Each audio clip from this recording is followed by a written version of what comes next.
Hello, hello, my friends. AmyR here with Prairie Paper and Ink. Welcome back to my face and my card making space and a birthday card using some of the brand new Picket Studios November. Yeah, it's November. November 2024 release. I'll have a link, as always, to the new release in the description box below the video. Definitely worth checking out. There's all kinds of new stamps and dies and stencils and all the fun things. It's a really cute release. I am going to do some stenciling, some ink blending, using a glitter paper glaze Luxe, which I'll rave about it in the video. This embossing paste, lovely. Love it. Had so much fun. OLO marker coloring, heat embossing, all the things. The only thing I didn't do was add splatter, which I'm mentioning that now before anyone thinks I've lost my mind. I always make up for it. I didn't. I thought about it. I did think about it. But this card was cute without it. I know, but I'll make up for it. The next one will probably have like 15 different kinds of splatter. We're good. So, as always, I'll have links to everything I used in the description box below the video. My links are affiliate links. That just means that if you click on one of my links and then end up placing an order, I do get a little kickback from that at no extra cost to you. It is what helps pay the bills and keeps the channel going. That's it for the housekeeping. Let's get into making the card. So I started with the background for this, and I have a panel of A2 size cardstock, so 4 1/4 by 5.5 inches, and like a quad of inks from Altenew. This is the Deep Blue Seas fresh dye ink set, and I have them in these ink stands from Brienne. I love these. I had bought one of them whenever, like forever ago, and then got 3 more because I was like, a lot of times I like to use, all 4 ink colors at once, and this just holds them in place. Love it. So I've got the 4 inks, and I'm going lightest to darkest, and I'm using one of my Picket Studios life-changing blender brushes, and I discovered that my brush, I had rubbed it on a microfiber cloth, because I've talked about this. I don't wash my brushes. I don't have time for that. Don't have the energy for that. Cannot be bothered.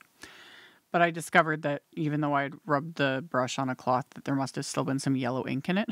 So that bottom color ended up being just a slight little bit of a green tint, but I'm fine with it. Once everything's done, you're not even going to notice it anyway. I noticed it immediately because I was like, this ink color, this sea breeze color is not green. It's blue. It's very much blue. But that's what I get for just, grabbing brushes at random. But I just worked lightest to darkest, blending it onto this panel. And these inks do, soften and smooth out as they dry. So even though my camera more often than not likes to make me look like I am not a very good ink blender, it doesn't matter. Because sometimes I'm not. Sometimes I just can't be bothered because, we're going to add splatter or whatever on top of it. This time I'm going to stencil on top. But this does smooth out and dry just fabulously. So I kind of worked back and forth a little bit, lightest to darkest, and then kind of worked my way back just to, get everything just fully saturated and a good blend going on there. Love. And then I'm going to take the background and I'm just sticking it to my big paper inking palette. And I'm using the new On a Cloudy Day Stencil. I love that these stencils are 6 by 8.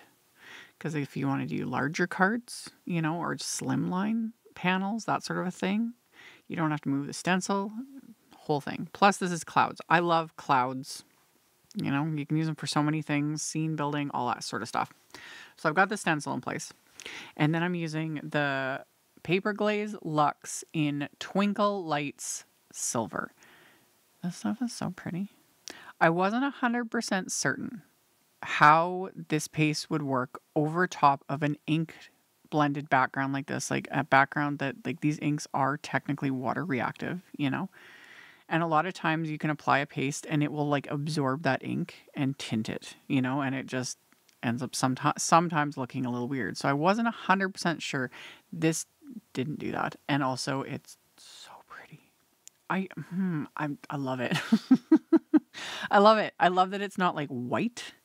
It has almost the teensiest tint of gray to it. It's perfect for clouds. Legit. I love it. I'll show it at the end. I'll even use my little flashlight to try and show the texture. It's really pretty, you guys. I'm a fan. So anyway, after I'd applied it, I immediately cleaned off my stencil. I cleaned off my palette. Everything was good to go. And then for my main image, this is the little Freckle Friends set. Picket Fence has many sets now with this little character. She's super cute. And this is the Climbing Calliope. Did I pronounce that right? I Googled it before I did this voiceover, you guys, and it's already like gone out my brain. I hope I pronounced it properly, but if not, well, whatever. I mispronounce things all the time. She's super cute. Stamped her onto more of this. This is Simon Says Stamps, 120 pound, like smooth white cardstock. And I stamped it with intense black ink. And then I'm coloring the image in with OLO markers. And this first little bit, this is real time. This has not been sped up yet. I'm going to speed this up quite a bit in editing, but I try to show like a bit of real time so y'all know, like, here it is. Now it's sped up. I don't move this quickly. I don't color this quickly. Honestly, just in real life, if I could just speed up like house cleaning, that sort of a thing, I would like that. But coloring, I don't color this quickly. I enjoy the process. But yeah, this has been sped up in editing, because otherwise my videos just get way too long. Other thing to note, these are, yes, OLO markers. They're great. I've really been enjoying them. And just of note, if you haven't seen any of my previous videos using these markers, these come with connectors. You can connect them, have 2 different colors on a marker, or get different, like there's options. I don't use the connectors, not right now. I will down the road, but right now I like being able to see every single color I have. I've been using them as what I call little stublets, so little half markers. So that's why they look so silly. Genuinely, they do not bother me like this. I have no problem coloring like this. Doesn't cause my hand to have issues, anything like that. I just want to point that out because some people are like, what is wrong with you? Many things. Okay. I got a lot of issues. We're all probably well aware of that, but the markers isn't one of them. It's just how I prefer to use them for now. Main reason is I'm holding out. I've been here and people have been contacting them for me, everything, that they're going to release like fine tips, like bullet nibs. I'm hoping for that, because I don't use chisel nibs. That's not how I color. So that's what I'm holding out for, you know? And if I get proven right, y'all hear me shouting it from the rooftops, and I'll probably film it live, me connecting the markers if they do release like fine little nibs. Oh, would love it. Would love it. Anyway, back to the coloring. So I'm using my OLO markers, and I went with very warm colors for this hot air balloon because I wanted a nice contrast from the background, which was very cool colors, blue.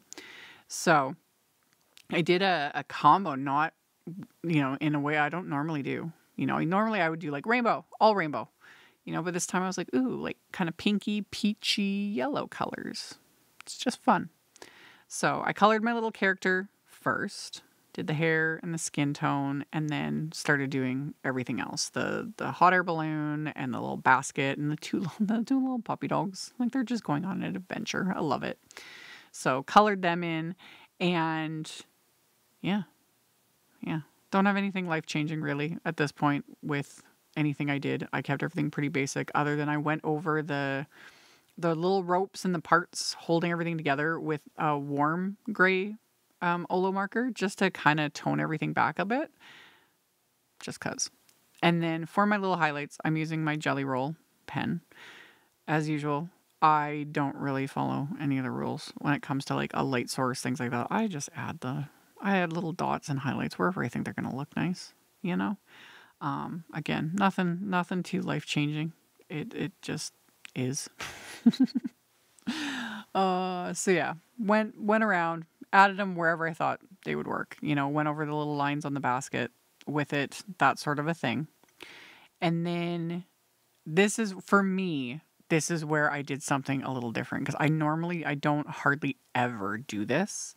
This is something like that you see Kelly Taylor do all the time. Like this is her forte, is coloring around the images when you like die cut to get rid of like the white outline.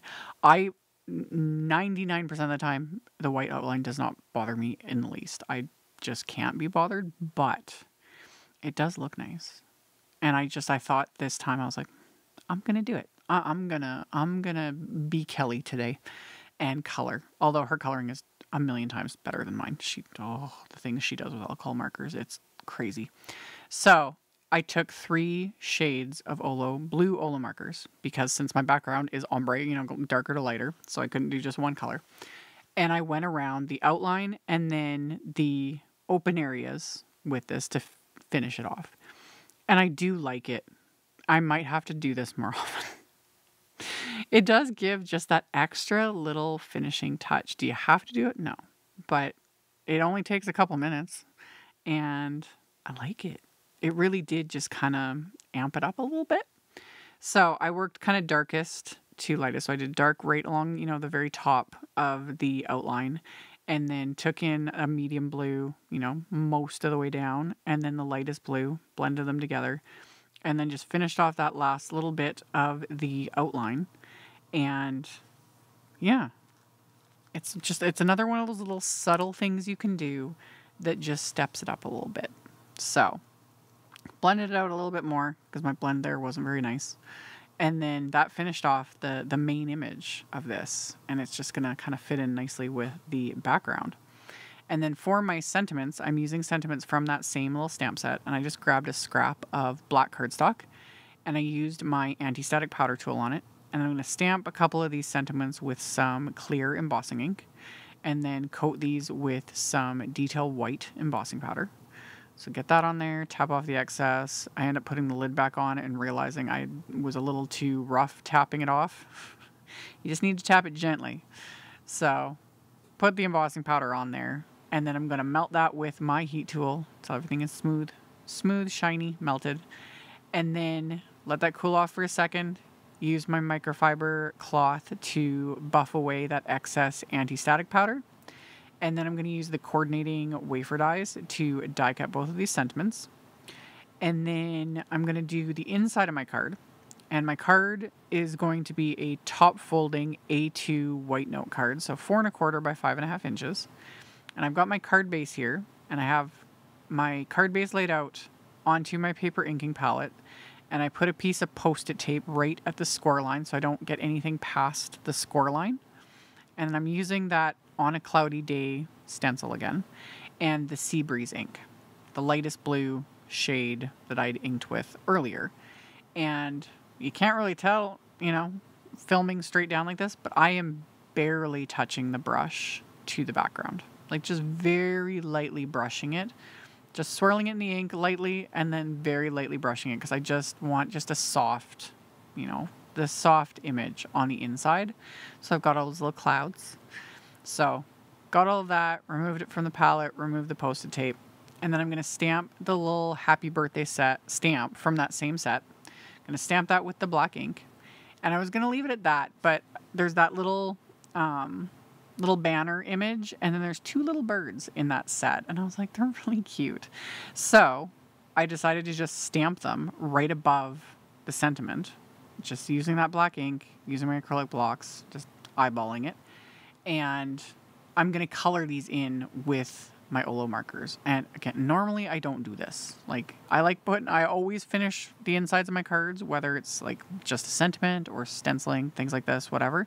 But I don't often hardly ever stamp and color on the insides, but this needed it. And I'm not doing any blending or anything. I'm literally just putting the color down and with a very light hand. And because my cardstock is heavyweight, again, it's 120 pound, it is very heavyweight. And I'll show the back, this doesn't bleed through.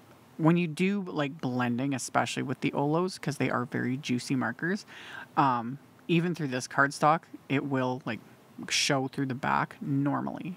But something really light and simple like this doesn't show through. So I was able to add, I used the same blues for the little birds, and then I just used the medium shades that I used on the hot air balloon for the front of the card for the little banners. And that was it. Gave them a little bit of color, just finished it off. And then I can take my background. I decided to trim it down. It was originally A2 sized. and I took about 1/4 inch off each side, so it ends up being like 3 3/4 by 5 inches. And after I trim that down, I'm gonna pop this up with some Altenew foam tape. So this is gonna give it some dimension, because for the most part, I kept this card this is my version of, you know, kind of clean and simple. So usually when I do more clean and simple, I build up the dimension, because why not? Why not?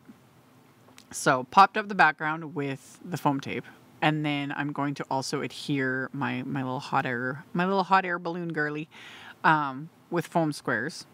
So get those into place, because especially when you're adhering on top of anything like very dimensional like this paste, you know, any sort of like glitter paste, things like that, you either want to use a really strong like liquid adhesive or things like foam tape, etc., to make sure things stay adhered, because it's like glitter paste, glitter cardstock, etc., it's like they repel adhesive. So you want to make sure you use something strong. So foam squares, foam tape, good strong adhesive is the way to go.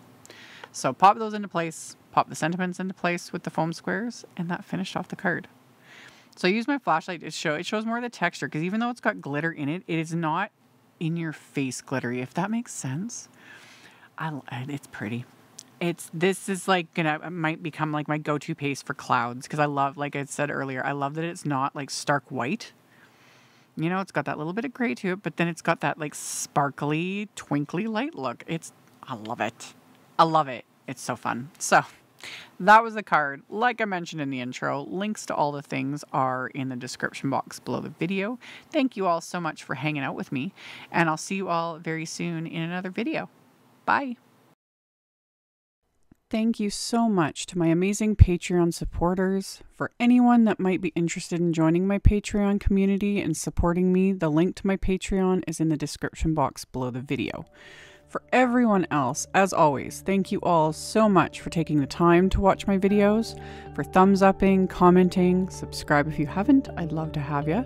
And here's a couple other videos for you to check out in case you missed them. Bye!